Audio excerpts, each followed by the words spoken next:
Chalo, welcome all of you. So let us continue the rotational dynamics, which we already started. Yes, so अभी अभी तक के जो lectures हमने देखे हैं, तो उसके अंदर हमने काफी सारे कंसेप्ट देखे हैं, जिसमें सबसे पहले तो सेंट्रीपिटल एक्सेलरेशन का कंसेप्ट कल ही देखा। उससे पहले एंगुलर एक्सेलरेशन के बारे में हमने देखा था, ठीक है। और हमने टेंजेंशियल एक्सेलरेशन और एंगुलर एक्सेलरेशन, उन दोनों के बीच में क्या रिलेशनशिप होता है वो भी एक्चुअली ऑलरेडी देखा है, ठीक है।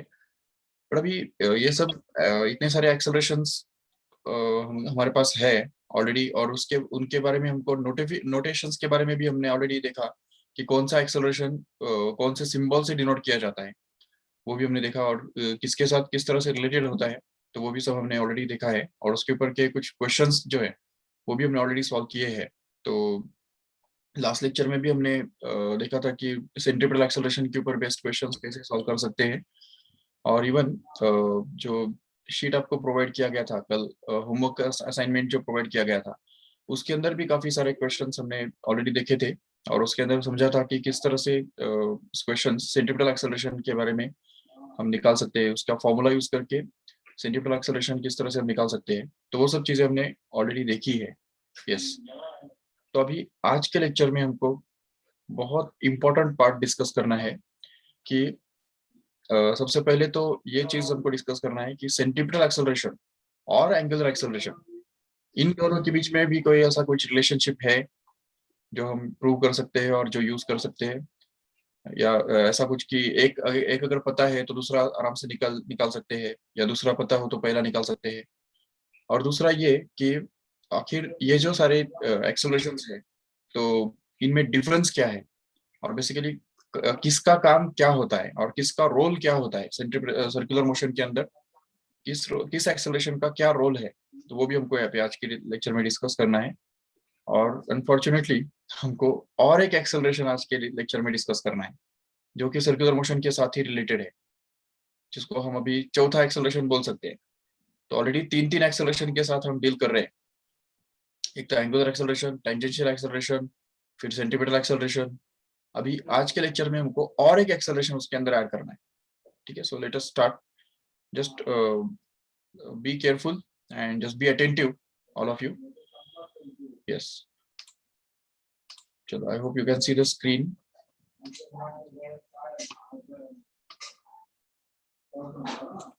Okay, so yes, तो सबसे पहले हम ये डिस्कस करेंगे कि ये सेंट्रीपिटल एक्सेलरेशन और एंगुलर एक्सेलरेशन, इन दोनों का सर्कुलर मोशन के अंदर रोल क्या है, ठीक है। और टेंजेंशियल एक्सेलरेशन जो कि एंगुलर एक्सेलरेशन के साथ रिलेटेड है, उसका भी रोल क्या है। यस, सबसे पहले हम ये डिस्कस करेंगे कि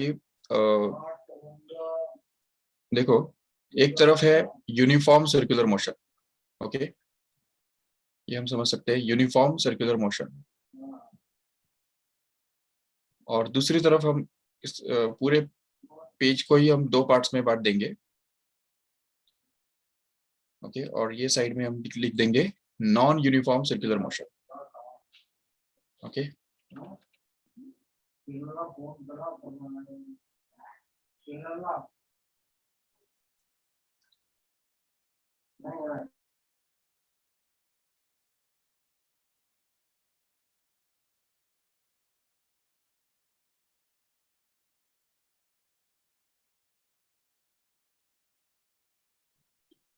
Yes, so there is another part that is called non-uniform circular motion, okay.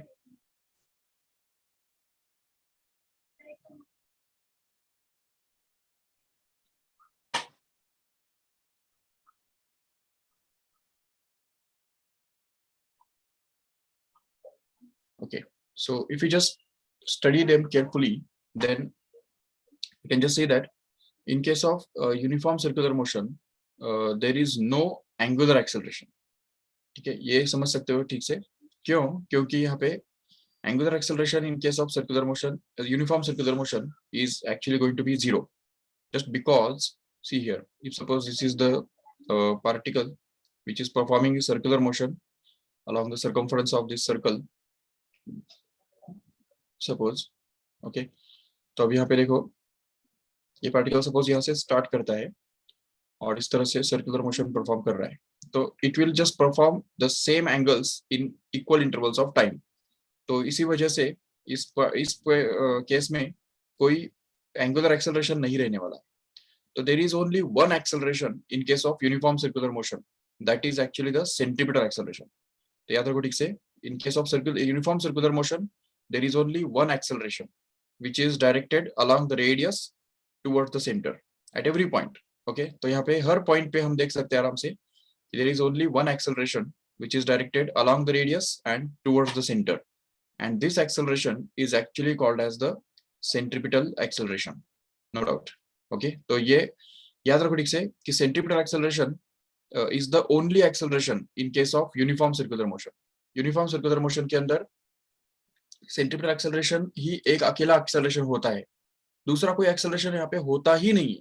क्यों? क्योंकि देखो ठीक से, अगर सर्कुलर मोशन की बात करते हैं तो the body will just cover the equal angles in equal intervals of time, that means it's angular velocity will actually remain zero, constant, right? So since angular velocity remains constant, what can we say is alpha, which is the rate of change of angular velocity, that is d omega by dt, will actually be equal to zero, क्योंकि constant का derivative क्या होता है? Zero होता है। मतलब जो चीज चेंज ही नहीं होता है तो उसका रेट ऑफ चेंज क्या होगा? जरूर जीरो होगा। इसीलिए हम यहाँ पे बोल सकते हैं कि in case of circular motion, uniform circular motion specially, alpha is going to be equal to zero, and since alpha is zero, at the same time obviously we have the formula for relationship between the tangential acceleration and angular acceleration, that at is equal to r into alpha। याद है सभी को? तो अगर at is equal to r into alpha है, तो इस case में फिर यहाँ पे अगर अल्फा जीरो हो गया तो एटी कैसे जीरो नहीं होगा? एटी तो जीरो होना ही जरूरी है। तो इसलिए अगर अल्फा जीरो हो जाए तो एटी को जीरो होना ही पड़ेगा। इसका मतलब यूनिफॉर्म सर्कुलर मोशन के अंदर identically alpha as well as tangential acceleration AT is actually going to be zero. Correct है? तो ये बात याद रखो ठीक से। In case of uniform circular motion, alpha is also zero, and the tangential acceleration is also going to be zero. And hence, we can just say that this centripetal acceleration is going to be the only acceleration in case of uniform circular motion. Okay, but now let us talk about the non-uniform circular motion here. तो अगर non uniform circular motion के बारे में बात करते हैं तो देखो, ये पार्टिकल जो non uniform circular motion perform करता है उसका इनिशियल एंगुलर वेलोसिटी कम होता है, लेकिन afterwards it goes on increasing and just goes on increasing, and like this it goes on increasing and increasing only. So इस तरह से उसका जो एंगुलर वेलोसिटी है तो वो बढ़ता जाता है यहाँ पे। और इसी वजह से हम समझ सकते हैं यहाँ पे कि since it's angular velocity is increasing, the tangential acceleration or angular acceleration is going to be there। तो यहाँ पे एंगुलर एक्सेलरेशन जो है वो यहाँ पे रहता है, अल्फा जिसको हम डिनोट करते हैं, तो ये अल्फा यहाँ पे नॉन जीरो रहता है। और अल्फा जब है तो अल्फा होने की वजह से यहाँ पे टेंजेंशियल एक्सेलरेशन भी होना जरूरी है, क्योंकि AT is equal to R into alpha हुआ करता है। तो यहाँ पे अल्फा भी नॉन जीरो है, एटी भी नॉन जीरो है, दोनों यहाँ पे है। बट अभी एट द सेम टाइम ये एक बात समझो यहाँ पे कि सेंट्रीपिटल एक्सेलरेशन होता क्या है, उसका रोल क्या है। Actually centripetal acceleration is always there whenever the direction of velocity changes. तो अब यहाँ पे यूनिफॉर्म सर्कुलर मोशन हो या नॉन यूनिफॉर्म सर्कुलर मोशन हो, वेलोसिटी का डायरेक्शन तो चेंज होना ही होना है। तो इसीलिए यहाँ पे नॉन यूनिफॉर्म सर्कुलर मोशन के अंदर एक्चुअली दो एक्सेलरेशन रहने वाले हैं। ठीक है, एक और एक रहेगा, उसको हम बोलेंगे centripetal acceleration, which will be directed along the radius towards the center like this here। Okay, and at the same time the second acceleration which is going to be along the tangent, which is called as the tangential acceleration, which is like this here, which is along the tangent to the circle here। So here we can just denote this centripetal acceleration by the symbol AC। Okay, तो इस centripetal acceleration को हम AC से denote करेंगे और tangential acceleration को यहाँ पे AT से डिनोट करेंगे। Okay, AT। तो ये दोनों एक्सेलरेशन यहाँ पे रहते हैं नॉन यूनिफॉर्म सर्कुलर मोशन के अंदर। अभी चलो ठीक है, सेंट्रीपिटल एक्सेलरेशन के बारे में तो मैंने बताया कि whenever the direction of velocity changes the centripetal acceleration arises. Okay, that means there is no centripetal acceleration in linear motion. अगर स्ट्रेट लाइन में कोई पार्टिकल अगर ट्रैवल कर रहा है तो उसमें कोई सेंट्रीपिटल एक्सेलरेशन नहीं रहेगा, जो मैंने कल भी बताया था। लेकिन जितना पार्टिकल टर्न करेगा और जितना शार्प टर्न लेगा, तो शार्प टर्न के हिसाब से ये सेंट्रीपिटल एक्सेलरेशन उस पार्टिकल का उतना ज्यादा होगा। तो ये हमको समझना है। ओके, और अभी मतलब centripetal acceleration can be suppose to be the rate of change of direction of the velocity, but here what is the tangential acceleration then? So tangential acceleration is actually going to be the rate of change of magnitude of the velocity. Remember, the tangential acceleration can be supposed to be the rate of change of magnitude of the velocity. मतलब इस velocity का जो magnitude है, मतलब speed जो है, वो speed कितना fast increase हो रहा है, उसके ऊपर ये depend करता है कि tangential acceleration कितना होगा। और अभी एक बात यहाँ पे अच्छी तरह से समझ के लो कि there is no relationship between the tangential acceleration and centripetal acceleration. Okay, there is no formula which will just directly related with this tangential acceleration and centripetal acceleration. Nothing, कोई फॉर्मूला नहीं है उनके बीच में।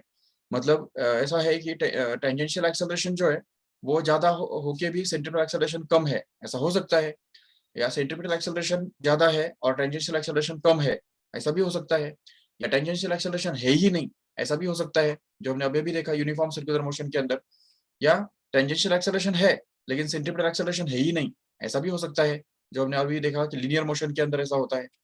तो देखो ये चार केसेस जो है ये अच्छी तरह समझ के लो ठीक से कि टेंजेंशियल एक्सेलरेशन और सेंट्रिपेटल एक्सेलरेशन इन दोनों के बीच में ऐसा कोई डेफिनेट रिलेशनशिप नहीं है कि अगर सेंट्रिपेटल एक्सेलरेशन ज्यादा होगा तो टेंजेंशियल एक्सेलरेशन भी ज्यादा होगा, या टेंजेंशियल एक्सेलरेशन कम है तो सेंट्रिपेटल एक्सेलरेशन भी कम होगा। बिल्कुल नहीं, just don't think about that, and हमको वो रिलेशनशिप चाहिए भी नहीं। एक्चुअली ये दोनों जो एक्सेलरेशंस है वो दोनों बिल्कुल इंडिपेंडेंट है, समझ सकते हो ठीक से, इंडिपेंडेंट, दोनों के बीच में ऐसा कोई संबंध नहीं है, और वो दोनों बिल्कुल अलग अलग है अपनी जगह पे। ठीक है, क्योंकि टेंजेंशियल एक्सेलरेशन क्या एग्जैक्टली करता है, कोई भी सर्कुलर मोशन परफॉर्म करने वाले बॉडी का स्पीड बढ़ाता है, स्पीड याद रखो ठीक से, स्पीड। लेकिन सेंट्रिपेटल एक्सेलरेशन क्या करता है, इस कोई भी सर्कुलर मोशन परफॉर्म करने वाले बॉडी का वेलोसिटी का डायरेक्शन सिर्फ चेंज करता है, याद रखो ठीक से, only direction will be changed by the centripetal acceleration. तो डायरेक्शन चेंज होने के लिए जो रिस्पॉन्सिबल है वो है सेंट्रिपेटल एक्सेलरेशन, और स्पीड का जो वैल्यू है या मैग्नीट्यूड ऑफ वेलोसिटी को चेंज होने के लिए रिस्पॉन्सिबल जो है वो एक्चुअली टेंजेंशियल एक्सेलरेशन कहलाता है। तो ये दोनों के बीच में मतलब दोनों का सिग्निफिकेंस है, ये बात याद रखो ठीक से। अभी बात करते हैं तीसरा एक्सेलरेशन इनके अलावा अलावा जो है, हाँ, टेंजेंशियल एक्सेलरेशन का एंगुलर एक्सेलरेशन के साथ संबंध है जरूर, ये टेंजेंशियल एक्सेलरेशन और एंगुलर एक्सेलरेशन के बीच में रिलेशनशिप है बिल्कुल। और eight the same time centripetal acceleration जो है वो एक्चुअली वेलोसिटी पे डिपेंड करता है, स्पीड पे डिपेंड करता है, not the rate of change of speed again. I will repeat here. Centripetal acceleration doesn't depend on the rate of change of speed, but it just depends on the it is the rate of change of velocity, direction of velocity in fact, and it depends on the instantaneous velocity. मतलब जितना v velocity ज्यादा होगा उतना centripetal acceleration भी ज्यादा होगा, जितना velocity कम है उतना centripetal acceleration भी कम है, provided that radius is same. Okay, but अगर radius कम कम ज्यादा है तो accordingly ये भी इनवर्स रिलेशनशिप के हिसाब से सेंट्रिपेटल एक्सेलरेशन कम ज्यादा हो सकता है, no doubt. So in this way, we can just see that the centripetal acceleration depends on the velocity only, instantaneous velocity of the particle, no doubt. But the tangential acceleration depends on the angular acceleration, which is the rate of change of angular velocity here. Okay, और अभी यहाँ पे इन दोनों का जो resultant होता है, resultant, उसको हम बोलते हैं नेट एक्सेलरेशन, और we can just call it as a resultant acceleration. देखो ठीक से, ये जो एक लाइन हमने यहाँ पे ड्रॉ किया पैरेलल टू AC, और ये दूसरा एक लाइन ड्रॉ किया इधर पैरेलल टू AT, तो इन दोनों का जो रिजल्टेंट होगा, रिजल्टेंट जिसको हम पैरेललोग्राम से ड्रॉ कर सकते हैं आराम से। So let us draw this diagonal of this parallelogram here, and this diagonal of parallelogram will actually be called as the net acceleration in case of non-uniform circular motion. Okay, देखो ठीक से, this this acceleration actually is called as the net acceleration. इसको हम simply A से denote कर सकते हैं, no doubt. We can just denote it by A here in this way. तो इस केस में हम ये बात देख सकते हैं आराम से कि ये जो AC बार है, AC बार मतलब वेक्टर फॉर्म में अगर हम इस AC बार को अगर एक्सप्रेस करेंगे इस तरह से, और AT बार को भी अगर हम एक्सप्रेस करेंगे AT बार हियर, तो इन दोनों का रिजल्टेंट मतलब यहाँ पे A बार रहने वाला है, ठीक है। So we can just write that this A bar is actually the resultant of the two vectors, one of which is going to be AC bar and the other one is going to be actually AT bar. That is the net acceleration is actually going to be the resultant of centripetal acceleration and tangential acceleration. But again, remember that there is no connection between tangential acceleration and centripetal acceleration. Okay, centripetal acceleration एक अलग quantity है, tangential acceleration एक अलग quantity है, लेकिन इन दोनों का जो रिजल्टेंट होता है उसको हम नेट एक्सेलरेशन बोल सकते हैं, नेट एक्सेलरेशन।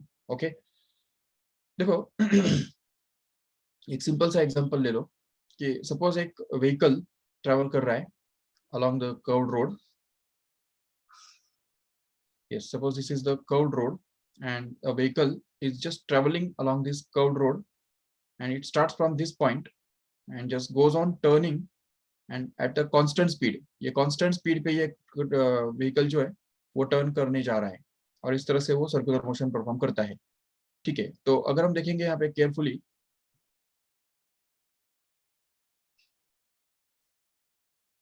yes, तो अगर हम suppose यहाँ पे देखेंगे ठीक से, तो इस vehicle का जो speed है, yes, देखो ठीक से, if we just consider the speed of this vehicle, then we can just say that the speed of the vehicle at this point here will actually be 25 metre पर second. यहाँ पे suppose उसका speed जो है वो 25 है, यहाँ पे भी उसका स्पीड जो है वो 25 है और यहाँ पे भी उसका स्पीड सपोज 25 ही है, बिल्कुल। तो ऐसे केस में हम क्या कहेंगे, क्या इसका स्पीड चेंज हो रहा है? बिल्कुल नहीं, speed is going to be the constant, no doubt. But अगर तुमको पूछा क्या इसका वेलोसिटी चेंज हो रहा है, जरूर, velocity is going to be changed just because the velocity at this point here is going to be along the tangent to this part, right? ये डायरेक्शन में उसका velocity यहाँ पे रहने वाला है, okay? At the same time, velocity at this point here will actually be the tangent at this point here, no doubt, and the velocity at this point here will actually be along the tangent to this point here, like this. तो velocity जो है वो हर point पे अलग अलग direction में है, direction अलग का अलग अलग है, इसलिए यहाँ पे अगर हम देखेंगे तो मैग्नीट्यूड में वेलोसिटी चेंज नहीं हुआ है। यहाँ पे मैग्नीट्यूड 25 मीटर पर सेकेंड है, यहाँ पे भी 25 मीटर पर सेकेंड है, यहाँ पे भी 25 मीटर पर सेकेंड है, बिल्कुल। लेकिन डायरेक्शन के बारे में अगर बात करो तो ये डायरेक्शन अलग है, ये वाला डायरेक्शन ही अलग है, ये वाला डायरेक्शन ही अलग है। और जबकि वेलोसिटी एक वेक्टर क्वांटिटी है तो उसके डायरेक्शन में भी अगर चेंज हो गया तो भी हम उसको वेलोसिटी में चेंज हो गया मानेंगे। और इसीलिए इस डायरेक्शन का जो रेट ऑफ चेंज है वो एक्चुअली सेंट्रीपिटल एक्सेलरेशन कहलाता है और वो इस डायरेक्शन में हुआ करता है। So we can just represent the centripetal acceleration in this case here to be directed along the radius and towards the centre. क्योंकि देखो यहाँ पे पहले इस पॉइंट से पहले वेलोसिटी कैंसिल डायरेक्शन में था, इस डायरेक्शन में था, राइट? ये डायरेक्शन था वेलोसिटी का, ओके। और यहाँ पे वेलोसिटी का डायरेक्शन कौन सा है, देखो यहाँ पे इस तरफ है, इसको हम ऐसे ड्रॉ कर सकते हैं, नो डाउट। इवन इसको अगर हम सपोज इन दोनों का अगर हमको डिफरेंस निकालना है तो उसके लिए हम यहाँ पे ये ड्रॉ करेंगे इधर, ठीक है। तो ये हमने सपोज यहाँ पे ड्रॉ कर दिया। तो इन दोनों का रिजल्टेंट निकालने के लिए हमको क्या करना होगा, यहाँ से इस तरफ एक वेक्टर ड्रॉ करना होगा जो कि इनका रिजल्टेंट बनेगा एक्चुअली। तो this resultant will actually be the acceleration here. तो इसलिए क्योंकि डायरेक्शन में जो चेंज है वो वेक्टर मेथड से ही हमको निकालना पड़ेगा, और वो जब हम निकालते हैं तो उसका direction actually along the radius and towards the centre मिलता है। इसीलिए इस एक्सेलरेशन को हम सेंट्रीपिटल एक्सेलरेशन बोल सकते हैं, which is the only acceleration going to be there in this uniform circular motion. Okay, but now on the other hand, just consider another example here. एक दूसरा एग्जांपल यहाँ पे कंसीडर करो जिसमें समझो कि एक पार्टिकल फिर से सर्कुलर मोशन परफॉर्म कर रहा है और वो सपोज यहाँ से स्टार्ट करता है,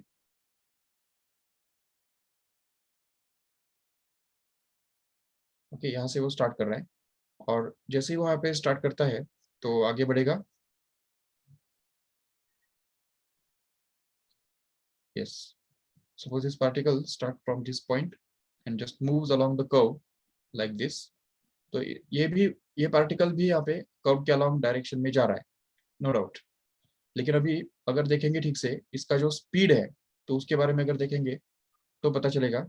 देखो ठीक से, the speed of the particle at this point here, यहाँ पे उसका जो स्पीड है वो सपोज मान लो कि 25 मीटर पर सेकेंड है।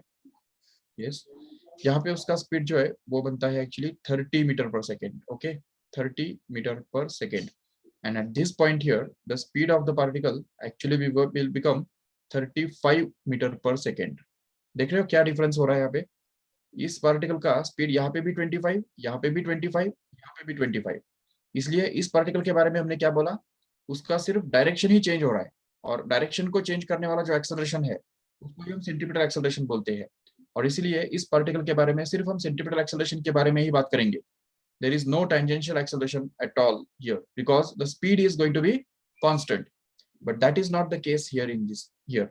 इस केस में हम देख सकते हैं कि यहाँ पे उसका स्पीड 25 था, यहाँ पे 30 बन गया, और यहाँ पे 35 बन गया। मतलब स्पीड भी तो चेंज हो रहा है कि नहीं? अगर ये व्हीकल इस तरह से जा रहा है और टर्न करने करने करने के साथ साथ अगर ड्राइवर ने एक्सेलरेटर में भी अगर प्रेस ब्रेक एक्सेलरेटर में भी अगर पैर रखा है, तो उसकी वजह से क्या होगा, उसका स्पीड भी बढ़ता जाएगा, जो हमको स्पीडोमीटर में क्लियर दिखाई देगा, राइट ना? तो इसलिए जब हमको स्पीडोमीटर में दिखाई देता है कि इस व्हीकल का स्पीड बढ़ता जा रहा है, तो उस केस में हम बोल सकते हैं कि there is a tangential acceleration also going to be there, and this tangential acceleration actually increases the speed of the vehicle. लेकिन ये जो टर्न करने वाला एक्सेलरेशन है वो अलग ही है। जो एक्सेलरेशन यहाँ पे था, सेंटीमीटर एक्सेलरेशन जिसको हम बोल रहे थे, वो तो यहाँ पे भी रहने वाला ही है, क्योंकि टर्न टर्न तो वैसे भी हो ही रहा है ना ये बॉडी। तो इसलिए जब तक बॉडी टर्न हो रहा है तो तब तक सेंटीमीटर एक्सेलरेशन तो रहने वाला ही है, नो डाउट। लेकिन along with this centripetal acceleration there will be the tangential acceleration also is going to be there in this case here. That's why we can just call it as a non-uniform circular motion, and hence as a result we can just say that there are going to be two accelerations. One of which is called as centripetal acceleration, which is already going to be there, and the other one is tangential acceleration, which is responsible for this increasing the speed of the vehicle here. Okay, ये speed बढ़ाने का जो काम है वो actually tangential acceleration कर रहा है। तो अगर हम सपोज यहाँ पे डायग्राम वेलोसिटी का डायग्राम अगर ड्रॉ करना चाहते हैं, तो velocity at this point A here will be drawn like this to be tangential to the circular path at this point. The velocity at this point here will also be tangential to the circular path at this point here, but it will be somewhat greater in magnitude. देख पा रहे हो दोनों के बीच में difference क्या है? देखो ठीक से, ये थोड़ा छोटा है कि नहीं, लेकिन यहाँ पे ये जो है वो थोड़ा बड़ा है। इसका मतलब ये है कि उसका वेलोसिटी बढ़ गया। कितने से बढ़ गया? 5 मीटर पर सेकेंड से बढ़ गया। चलो ठीक है, अभी अगर यहाँ पे हम देखेंगे, ठीक है, if you just see this at the point, third point here, जहाँ पे उसका वेलोसिटी 35 मीटर पर सेकेंड है, तो वहां पे भी हम वेलोसिटी रिप्रेजेंट कर सकते हैं। It will again be along the tangent to the circular path here, and it will be greater in magnitude than both of these previous one here. तो यहाँ पे जो पहले वेलोसिटीज जो थे हमारे पास, उनसे ज्यादा मैग्नीट्यूड का वेलोसिटी हमको यहाँ पे मिलने वाला है। ठीक है, तो ये देखो ये कितना ज्यादा बड़ा है और ये छोटा है कि नहीं? तो इसका मतलब यही है कि magnitude of the velocity has been increased in this case. अभी अगर एक्सेलरेशन की अगर बात करेंगे तो पता चलेगा कि जो मतलब डायरेक्शन चेंज करने वाला जो एक्सेलरेशन है वो तो यहाँ पे भी रहने वाला है, जिसको हम सेंट्रीपिटल एक्सेलरेशन बोलेंगे, which will be directed along the radius towards the center here, no doubt। तो वो तो उतना ही रहेगा यहाँ पे ही भी, बिल्कुल। लेकिन अब यहाँ पे अगर हम देखेंगे तो और एक एक्सेलरेशन यहाँ पे काम कर रहा है, जो कि टेंजेंशियल डायरेक्शन में इस बॉडी को खींच के लेके जा रहा है। तो ये जो खींच के लेके जाने वाला जो एक्सेलरेशन होता है उसको ही एक्चुअली टेंजेंशियल एक्सेलरेशन बोला जाता है, और वो एक्चुअली अलॉन्ग द टेंजेंट हुआ करता है। उसको हम इस तरह से रिप्रेजेंट कर सकते हैं। So that is the basic difference between this uniform circular motion and non-uniform circular motion. In uniform circular motion, the centripetal acceleration is going to be the only acceleration here. But in case of non-uniform circular motion here, the tangential acceleration is also going to be there along with this centripetal acceleration. And hence we will have to talk about the net acceleration here in this case. Okay? तो यहाँ पे ही हमको net acceleration के बारे में बात करनी पड़ती है। तो अगर हम सपोज नेट एक्सेलरेशन ढूंढना चाहते हैं तो उसके लिए ये दोनों वेक्टर्स का हमको रिजल्टेंट ड्रॉ करना पड़ेगा, जो कि कर सकते हैं by using the parallelogram law. So if you just use this parallelogram law here, then we can just get that this is the parallelogram completed here. and the net acceleration can actually be drawn by using this vector, which is from the starting point of both of these vectors and up to the end point of this paragram here. ये जो diagonal है, this diagonal will actually represent the net acceleration here. This is the acceleration which is called as the resultant acceleration in the non-uniform circular motion. Okay, तो अभी यहाँ पे जब तक simply uniform circular motion के बात थे, तो उसमें हम देख सकते हैं कि लीनियर एक्सेलरेशन और resultant acceleration is going to be same as the centripetal acceleration, no doubt. लेकिन in the case of this non-uniform circular motion here, the resultant acceleration in vector form can be expressed as the centripetal acceleration plus tangential acceleration, correct है? But if we just talk about the magnitudes, तो यहाँ पे magnitude के बारे में अगर हमको बात करनी हो, तो उसके लिए कि हम बोल सकते हैं कि ए का जो मैग्नीट्यूड है, रिजल्टेंट एक्सेलरेशन का जो मैग्नीट्यूड है, वो कितना बनने वाला है, तो वो actually root of okay AC square plus AT square के बराबर बनने वाला है. So this is actually called as the net acceleration in case of non uniform circular motion. तो नॉन यूनिफॉर्म सर्कुलर मोशन के अंदर जो नेट एक्सेलरेशन है, तो वो एक्चुअली ये दोनों AC और AT इन दोनों के स्क्वायर के सम के रूट के बराबर हुआ करता है, just because of the Pythagoras theorem here in this case. Okay, Pythagoras theorem यहाँ पे यूज कर सकते हैं, क्योंकि ये जो हाइपोटेनियस जो है, तो वो एक्चुअली हमारे पास A है, देख सकते हो ठीक से, और ये जो बेस है वो AC है, और हाइट जो है वो AT है. एक्चुअली ये AT है, लेकिन ये दोनों सेम ही है, इसलिए हम देख सकते हैं यहाँ पे कि ये AT होने की वजह से ये भी AT हो जाएगा. तो अगर हम सपोज कंसिडर करते हैं कि इस ट्रायंगल के अंदर अगर देखते हैं ठीक से, तो इस ट्रायंगल के अंदर ये जो हाइपोटेनियस है, हाइपोटेनियस उसका स्क्वायर एक्चुअली बेस AC के स्क्वायर और हाइट AT के स्क्वायर के सम के बराबर होगा जरूर, और उसी वजह से हमको यहाँ पे ये इक्वेशन मिल जाएगा. बिल्कुल, तो ये इक्वेशन हमको मिल रहा है इस तरह से, no doubt. And at the same time, if suppose this angle made by this centripetal acceleration with the tangential acceleration or centripetal acceleration is given here, ये net acceleration का अगर इस centripetal acceleration के साथ बना हुआ जो एंगल है, वो अगर हमको दिया हुआ है, सपोज मान लो उसको हम बीटा बोल देते हैं, ठीक है, क्योंकि अल्फा नहीं बोल सकते, alpha is already reserve for angular acceleration, नहीं तो फिर वापस कंफ्यूजन हो जाएगा. तो ये इसको अगर हम बीटा बोल देते हैं, तो we can just say that this cos of beta here or simply tan beta here, tan beta will actually be the opposite side, that is AT upon the adjacent side, that is AC. Okay, so therefore tan beta can be supposed to be AT upon AC. So this is the formula for finding the angle between the net acceleration and centripetal acceleration here. And even we can just find out this remaining angle also if we just call it as gamma. इसको अगर हम gamma बोल देंगे, तो tan beta can be actually, tan gamma can actually be written to be simply, अभी देखो tan का opposite side कौन है इस gamma का, तो वो तो AC है और adjacent side AT है, इसलिए tan gamma can be written as AC upon AT, no doubt. And even we can just find out cos beta, yeah, sin beta also, no problem. So cos beta will actually be equal to the adjacent upon hypotenuse, where adjacent is going to be AC and hypotenuse is A. So we can just say that this cos beta is actually going to be AC upon A here. And even sin beta जो है, तो वो भी हमको मिलेगा actually AT upon A like this, correct है? तो इस तरह से हम इन दोनों के बीच में रिलेशनशिप ढूंढ सकते हैं आराम से. Yes.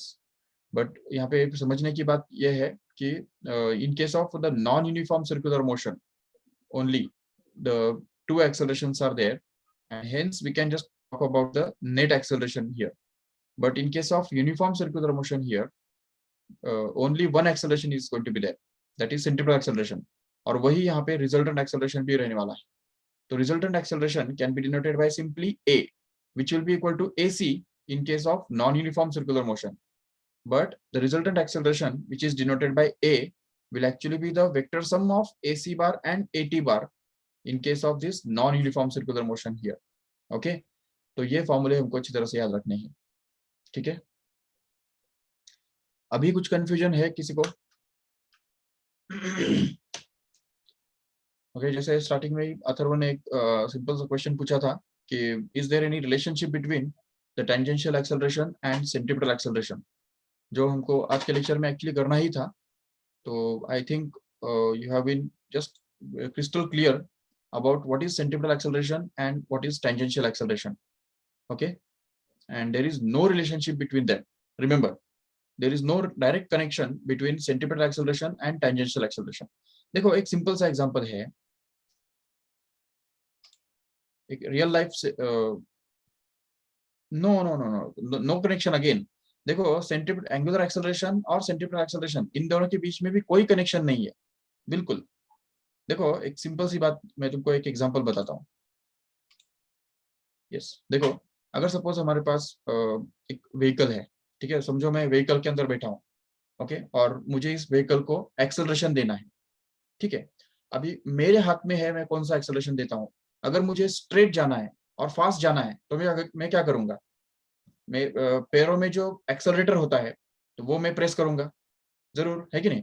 तो पैरों पैरों में जो पैर के अंदर जो एक्सेलरेटर होता है वो जब मैं प्रेस करूंगा तो उससे मैं स्ट्रेट लाइन में जाऊंगा, लेकिन टेंजेंशियल एक्सेलरेशन में बढ़ाऊंगा.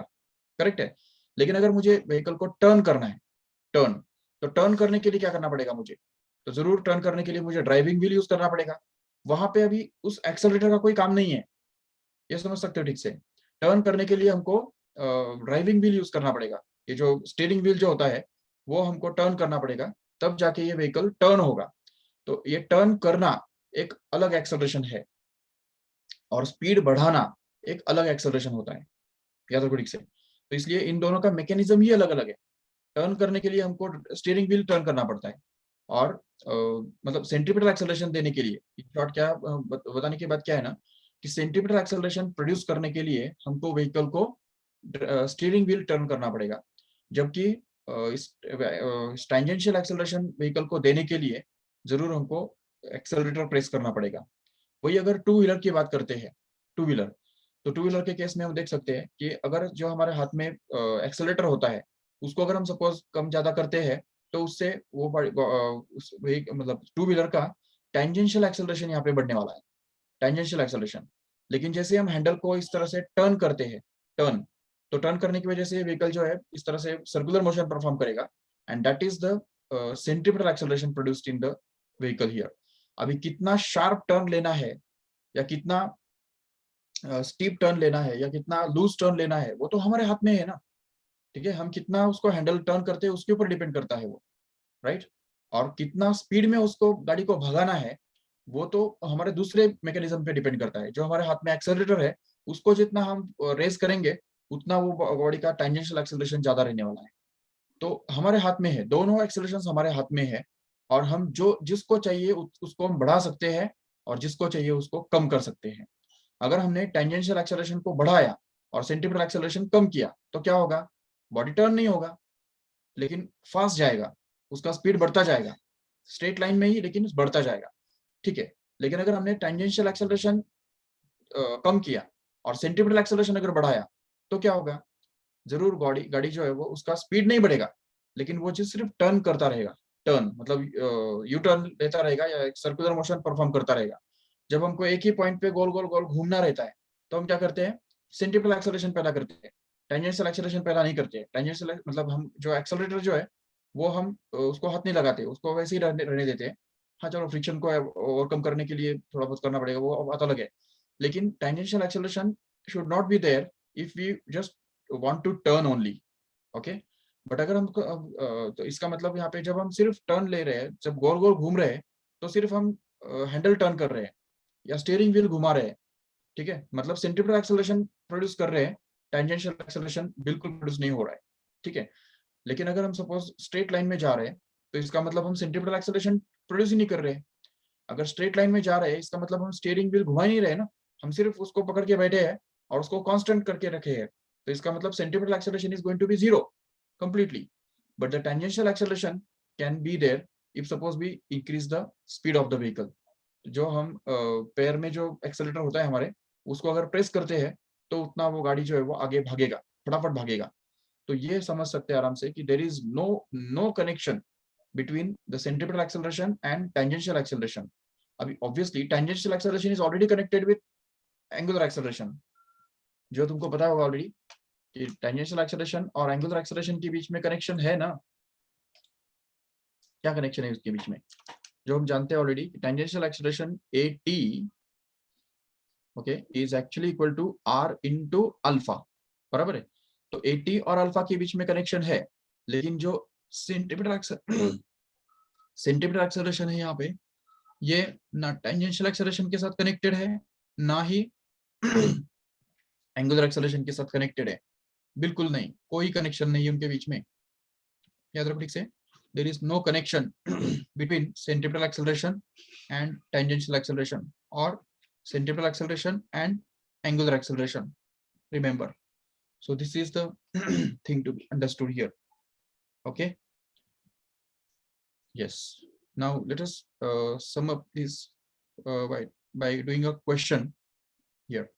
तो एक सिंपल सा क्वेश्चन हम करेंगे और ये लेक्चर खत्म करेंगे। देखो सिंपल क्वेश्चन है,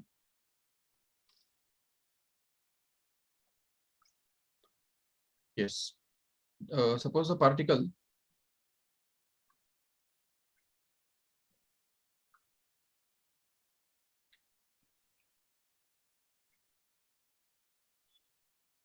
performing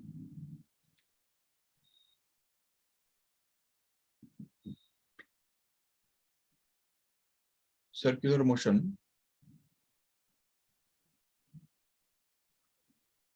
with radius suppose 2 metre, okay, ये 2 मीटर का रेडियस है।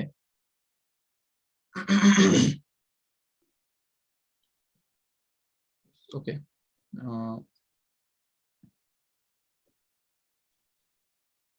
the speed of the particle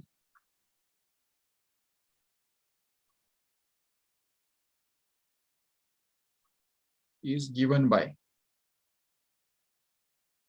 the equation that is v is equal to okay 2t square plus 3, okay.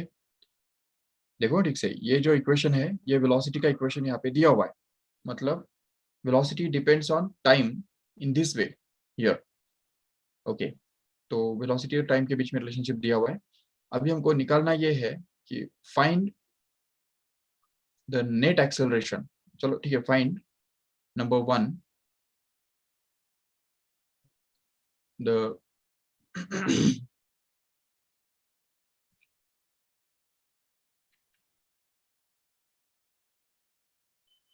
centripetal acceleration at t equal to 2, okay, seconds, obviously. Then the second question is that find the tangential acceleration also,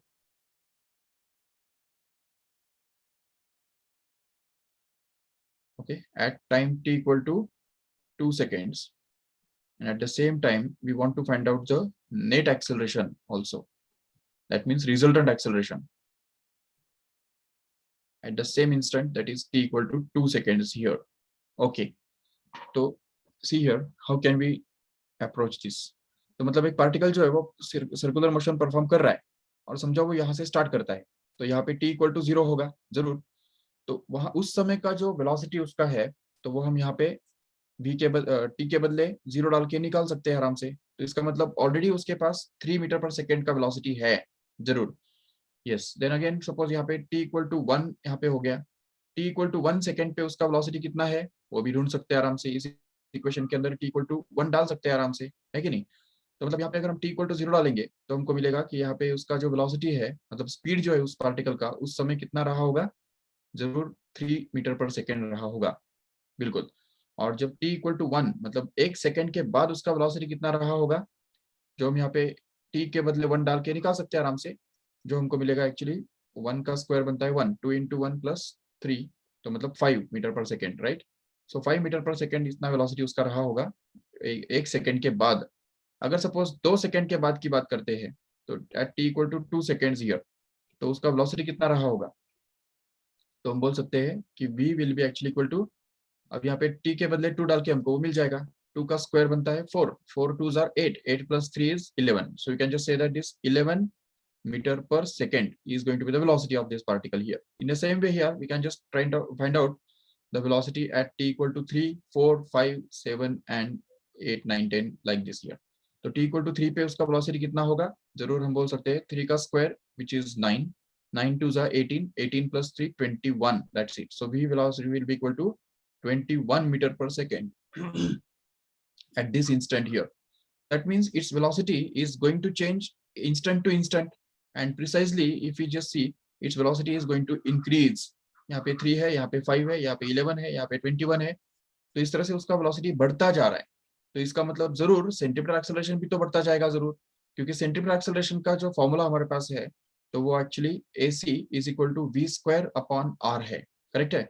तो centimetre acceleration की अगर बात करते हैं तो centimetre acceleration at time t equal to 0 अलग होगा, time t equal to 1 का सेंटीमीटर एक्सेलरेशन अलग होगा, 2 का सेंटीमीटर एक्सेलरेशन अलग होगा, और 4 का सेंटीमीटर एक्सेलरेशन भी, मतलब 3 का सेंटीमीटर एक्सेलरेशन भी अलग होगा. हर इंस्टेंट पे सेंटीमीटर एक्सेलरेशन अलग रहने वाला है. लेकिन हमको कौन सा चाहिए? हमको t इक्वल टू 2 वाला चाहिए, है कि नहीं?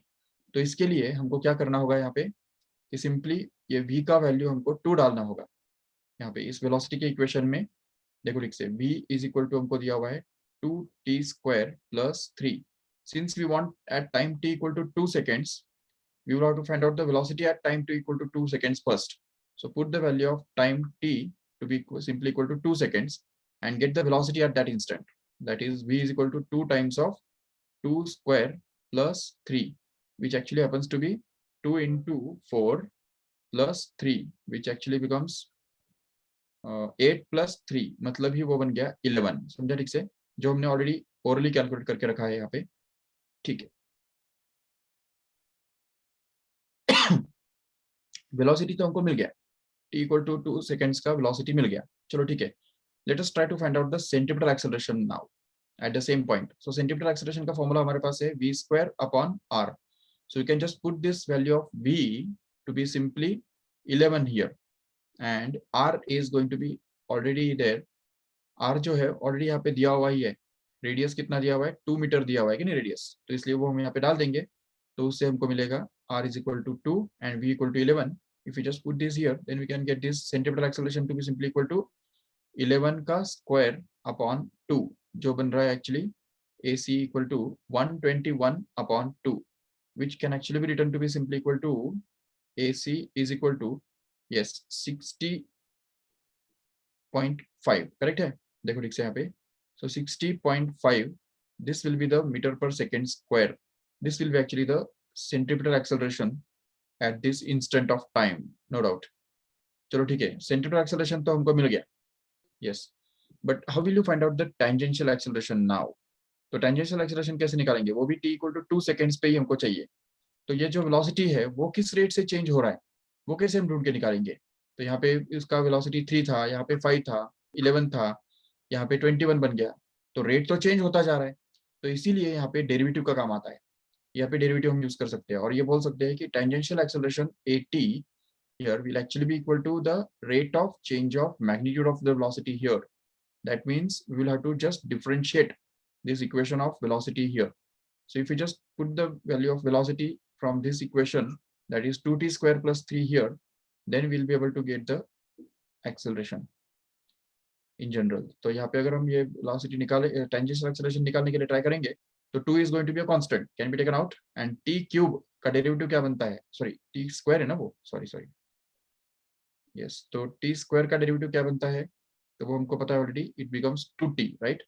so if we just put this 2t here, तो 2 into 2t बनता है 4t, and hence we can just write it as 4t simply, क्योंकि 3 का डेरिवेटिव ऑलरेडी 0 रहने वाला है. it's a constant, right? so ये 80 का फॉर्मूला हमको मिल गया. चलो ठीक है. लेकिन फॉर्मूला मिलने से क्या हुआ? ये तो हमको time t equal to 2 second का चाहिए कि नहीं टेंजेंशियल एक्सेलरेशन. तो इसके लिए यहाँ पे हमको t इक्वल टू 2 भी डालना होगा. इस इक्वेशन के अंदर अभी हमको t के बदले 2 डालना होगा. Just put it here. So t equal to 2 अगर डाल देंगे तो हमको मिलेगा tangential acceleration at that instant to be simply equal to 4 into 2, which is actually going to be 8 meter per second square. Okay, so this is actually going to be the tangential acceleration. We have got it. Yes. Okay, so but this third question here is going to be that the net acceleration at time t equal to 2 seconds here. Okay, तो अभी यहाँ पे देखो tangential acceleration भी हमारे पास है, उसी इंस्टेंट का नेट एक्सेलरेशन भी है, तो नेट एक्सेलरेशन कितना रहने वाला है? सिंपली नेट एक्सेलरेशन के लिए हमारे पास जो फॉर्मूला है जो कि root of AC square plus AT square, that's all. So this is actually going to be the formula relationship between the AC and AT, and if we just use it here, then we'll be able to get this 60.5 kept here. तो यहाँ पे 60.5 आ जाएगा, और यहाँ पे 80 के बदले क्या डालना पड़ेगा हमको, जो कि अभी अभी हमने को ऑलरेडी मिला हुआ है 8. ओके, तो 8 का square, that's all. So now if you just simplify this further, तो 60 का स्क्वायर कितना बनता है? ओके, तुमको ये पता होना चाहिए. What is the square of 60.60? 3600 है कि नहीं? चलो ठीक है, अप्रोक्सीमेटली हम कर देंगे, तो 3600 तो आ ही जाएगा, प्लस 8 का स्क्वायर जो कि हमको पता है ऑलरेडी 64 बनता है. तो इसको अगर हम सपोज ऐड करेंगे तो हमको उसमें से मिल जाएगा एक्चुअली रूट ऑफ 3664. ओके, अभी इसका स्क्वायर रूट जो आएगा तो maybe suppose 62 point something आएगा, सपोज 62.5 आ जाता है मीटर पर second square. So that is actually going to be the tangential acceleration, sorry, net acceleration in this case. Okay, so this is the example of non-uniform circular motion in which the both of these accelerations are going to be there, and hence we can just find out the tangential acceleration. Hello, हाँ sir, हाँ sir बोला.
Yes, okay, so this is all about the net acceleration. ये example से आपको clear cut idea मिल जाएगा आराम से कि किस तरह से नेट एक्सेलरेशन निकालना होता है, किस तरह से सेंटीपिटल एक्सेलरेशन निकालना होता है, और किस तरह से टेंजेंशियल एक्सेलरेशन निकालना होता है, और उनके बीच में क्या रिलेशनशिप होता है, किस तरह से नेट एक्सेलरेशन, सेंटीपिटल एक्सेलरेशन और टेंजेंशियल एक्सेलरेशन इन दोनों के ऊपर डिपेंड करता है.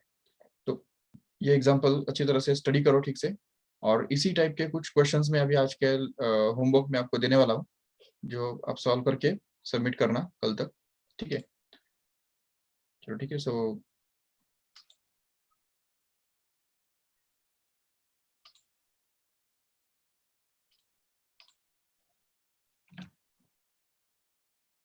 यस, चलो ठीक है. So let us stop here. Thank you all of you.